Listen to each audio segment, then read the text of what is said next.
Selamat datang di Warta Katolik. Kali ini Warta Katolik menampilkan sejarah umat Katolik tertua di Indonesia, Larantuka, yang diambil dari buku Ensiklopedi Gereja karangan Adolf Heiken SJ. Larantuka di Flores Timur adalah pusat suatu keuskupan yang meliputi Kabupaten Flores Timur yang terdiri dari Flores Timur Daratan, Pulau Solor, Adonara, dan Lembata. Wilayah ini terdapat umat Katolik tertua di Indonesia sejak tahun 1550 dari masa misi imam-imam Dominikan Portugis.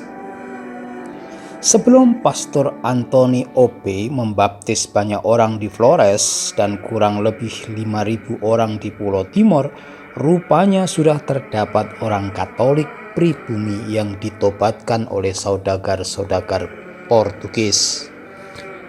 Mereka berlayar dari Malaka ke Solor untuk membeli kayu cendana dan berlabuh agak lama di pantai pulau itu untuk menunggu musim layar yang baik.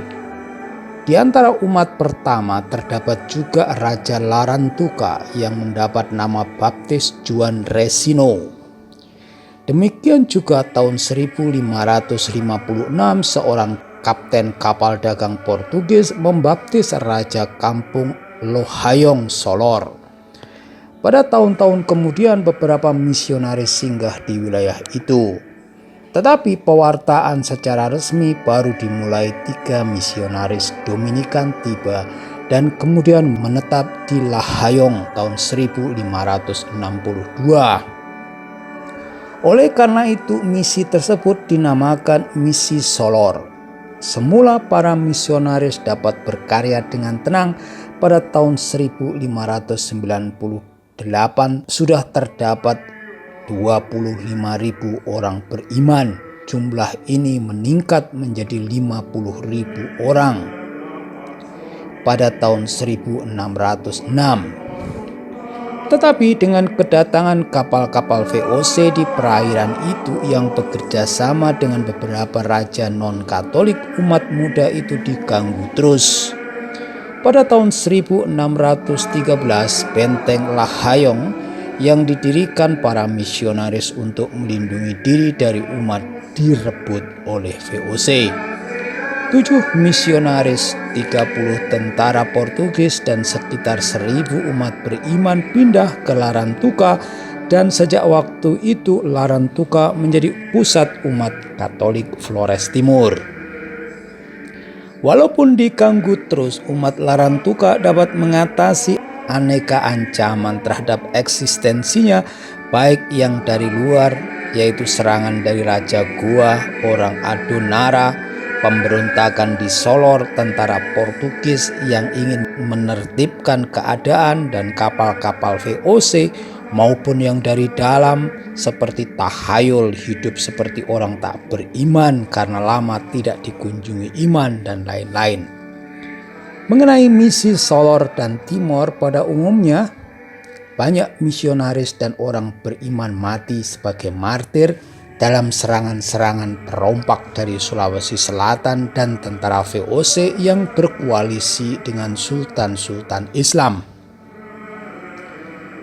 Beberapa misionaris Dominikan, Antoni Pestana, Agustinus de Magdalena, Diogo de Rosario, Joao Baptista, Joao Travassos, Simon das Montajas, dan 3 awam asal Solor yakni Salvador Carvalhais bersama Pedro dan Manuel.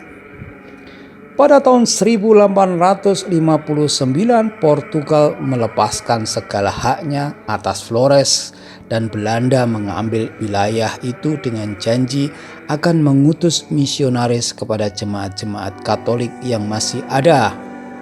Maka sejak tahun 1860 Pastor Sanders, seorang imam diosesan vikaris Batavia, menetap di Larantuka dan mendirikan sekolah pertama di Flores tahun 1862. Sejak tahun 1863 Pastor Gerd MERS dari Serikat Yesus yang baru mulai berkarya di Nusantara menetap di Larantuka tahun 1859. 3.335 orang Katolik tua masih berpegang kuat pada agama mereka berkat usaha Raja Larantuka dan bapak-bapak Confreria Regia Rosari yang didirikan pada tahun 1564. Tetapi iman dan kehidupan mereka bercampur dengan banyak unsur tahayul dan bukan Kristiani. Maka para misionaris berusaha memurnikan iman, meningkatkan hidup Kristiani, memulai pendidikan sekolah dengan memanggil suster-suster Fransiskanes Semarang atau Heutisen untuk membantu mereka, khususnya dalam hal pendidikan putri, yaitu sekolah asrama tahun 1879. Bruder SC membuka sekolah pertukangan tahun 1885 yang kini masih terdapat di Larantuka. Para guru didikan sekolah guru Larantuka kemudian menjadi perintis agama Katolik di seluruh Flores. Pada tahun 1887, Don Lorenzo Diaz Vieira Digodiho, Raja Larantuka, mempersembahkan mahkota dan tongkat kerajaannya kepada Bunda Maria Reina Rosario di Kapela Tuan Ma. Dari Larantuka, para misionaris SC yang rata-rata tidak melebihi 4 orang saja sampai tahun 1875 mengunjungi 8 stasi terutama Konga, Wereh, dan Maumere yang bersama-sama beranggotakan kurang lebih 14.000 orang Katolik. Tetapi Larantuka tetap menjadi pusat misi di Flores dan umat beriman makin hari makin tumbuh.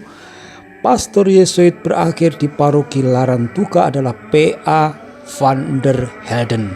Meninggal dunia bersama 3 misionaris SVD yang pertama akibat influenza tahun 1918. Bersama dengan misionaris ini 3 guru dan 20 murid ikut menjadi korban.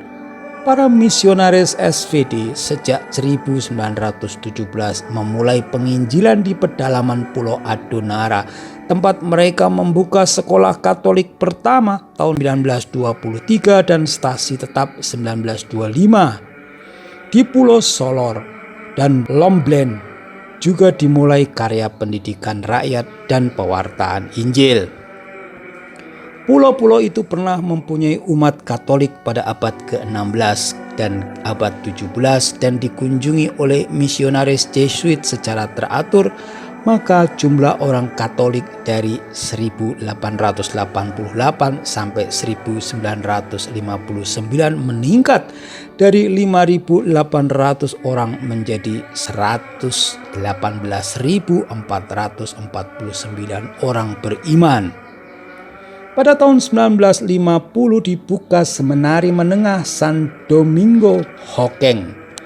Di atas dasar-dasar yang telah ditetapkan suster-suster Fransiskanes, suster-suster Abdi Roh Kudus kerja di Larantuka sejak 1925 dan 1952, suster-suster pengikut Yesus atau CIC berkarya di Larantuka yang diangkat menjadi vikaris apostolik sendiri pada tahun 1951. Pada tahun 1958 di Larantuka didirikan Tarekat Putri Reina Rosari, seorang guru wanita yang masih muda memprakarsai yayasan sosial Wiyata Karya untuk mengumpulkan orang yang kurang mampu di Pulau Adonara serta melatih mereka supaya dapat berdiri sendiri.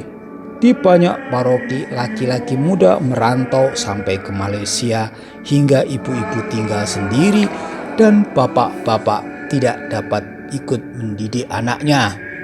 Pada tahun 1985 didirikan pendidikan guru agama Katolik Yohanes Paulus II untuk mendidik guru agama yang terampil pada situasi khas Keuskupan Larantuka.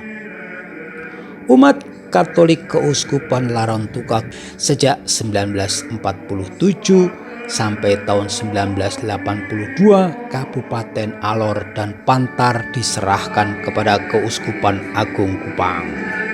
Demikianlah sekilas sejarah perkembangan umat Katolik tertua di Indonesia, Larantuka.